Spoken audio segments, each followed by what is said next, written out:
यही तो महबूब इलाही की बारगाह में एक शख्स ने आकर के अपने घर की कमजोरी और गरीबी की शिकायत की थी। मेरी बेटी की शादी है, कुछ भी नहीं है मेरे पास माल।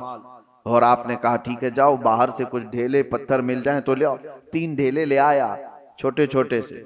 आपने 3 बार कुल हुवल्लाहु अहद पढ़ा, दम कर दिया, कहा ले जाइए। बाहर जाकर देखता है तो वो सूना बना हुआ। कहा इसको बेच ले और अपने घर की जो गुर्बत है उसको दूर कर, अपनी बेटी की शादी कर ले। जाहिर सी बात है वो तो 3 टुकड़े सोने के ले गया, कंकरियां जो भी थी, शादी हो गई सारी चीजें, लेकिन फार्मूला तो हाथ में मिला था। मट्टी को ढेले को सोना कैसे बनाया जाता है उसने तो सामने खड़े खड़े देखा था। और उसके बाद घर में बहुत बड़े बड़े ढेले जमा कर लिया, बड़े बड़े पत्थर ला करके बैठा और उसके बाद वही कुल हुवल्लाहु अहद पढ़ना शुरू किया। 3 बार पढ़ा, फूक मारा, 3 बार पढ़ा, फूक मारा। वो ढेला ढेला ही, वो पत्थर वैसा ही। उसने सोचा फिर क्या पढ़ा था उन्होंने, 1000 बार पढ़ लिया, वो कुछ नहीं बदला। दूसरे दिन वो आया, महबूब इलाही से पूछा कि आपने उस दिन मुझे जो ढेले को सोना बना के दिया, क्या पढ़ के दिया था? कहा कुल हुवल्लाहु अहद का सूरा 3 बार। कहा मैं तो 1000 बार पढ़ा, वो ढेले बदल ही नहीं रहे। तब आपने फरमाया तू जिस जुबान से पढ़ रहा है वो और है, मैं जिस जुबान से पढ़ रहा हूं वो और है। जुबान का असर होता है मेरे अजीजों।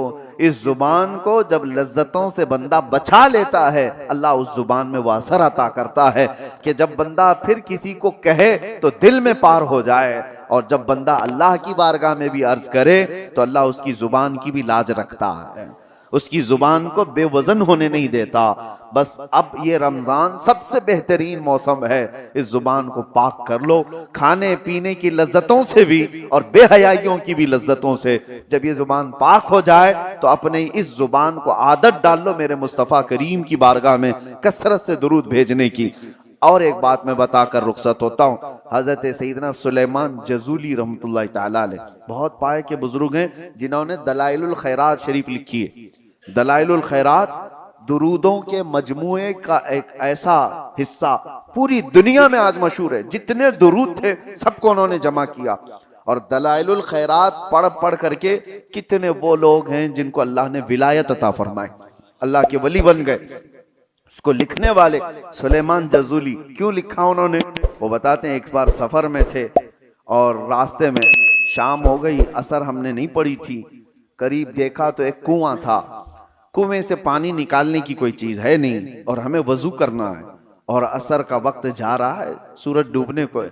देखा एक छोटी सी बच्ची करीब में आ रही थी, तो इन्होंने सोचा घर वगैरह होगा इसका। जल्दी से उस बच्ची को बुलाया, 10-11 साल की बच्ची। उससे कहा बेटी कोई पानी निकालने के लिए कुएं से चीज तुम्हारे यहां से मिल जाए तो ले आओ ताकि हम पानी निकालें और वजू करें, नमाज पढ़ें। उस बच्ची ने कहा अच्छा इतना ही करना है आपको। तो करीब आई, कुछ पढ़ा और कुएं में थूक देती। जैसे ही उसका कुएं में थूकना था कि पानी जोश मारता हुआ ऊपर आ गया। कुएं का पानी ऊपर आया। सुलेमान जज़ूली कहते हैं हमने वजू कर लिया, देखा कि इस लड़की की करामत। और उससे हमने कहा अल्लाह की कसम देता हूं बेटी रुक जाना, नमाज पढ़ लेने दे, हमारी असर कज़ा ना हो जाए। असर की नमाज पढ़ने के बाद उस बच्ची से आप पूछते हैं बता तो सही क्या पढ़ करके तूने इस कुएं को इस तरह का हुक्म दिया? उस लड़की ने कहा कुछ भी नहीं, एक बार दुरूद पढ़ा था, एक बार दुरूद पढ़ा था। कहा एक बार दुरूद पढ़ा और कुएं का पानी जोश मारकर बाहर आया।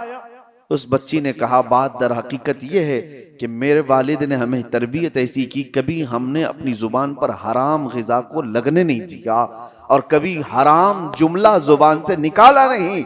फिर दुरूद पाक पढ़ा तो अल्लाह ने उसमें यह असर अता फरमाया। उसके बाद आपने पूरे दुरूदों का मजमुआ लिखा था। इसीलिए मेरे अजीजों जुबान को बचाओ, इसकी हिलाकतें बहुत बड़ी हैं। जब ये हिलाक करती है आदमी को तो काफिर बनाकर छोड़ती है। यही जुबान के जुमले हैं जो इंसान को इस्लाम से खारिज कर देते हैं, ईमान से। ये गाने गाते थे वे नौजवान, इनको लगता है इंटरटेनमेंट है, उसमें कितने ऐसे अशार हैं पढ़ते ही आदमी काफिर हो जाता है। खुदा के खिलाफ गानों के जरिए से तुम्हारी जुबान पर लगा दिए गए कि बंदा वो गुनगुना रहा है और काफिर हो गया। कौन काफिर बनाया? तुम्हारी जुबान। क़यामत के दिन ये जहन्नम में लेकर के अगर गए तो फिर आप पछताने के अलावा कुछ नहीं होगा। अल्लाह तबारक व तआला ज़ुबान की हिलाकतों से हमारी हिफाजत फरमाए।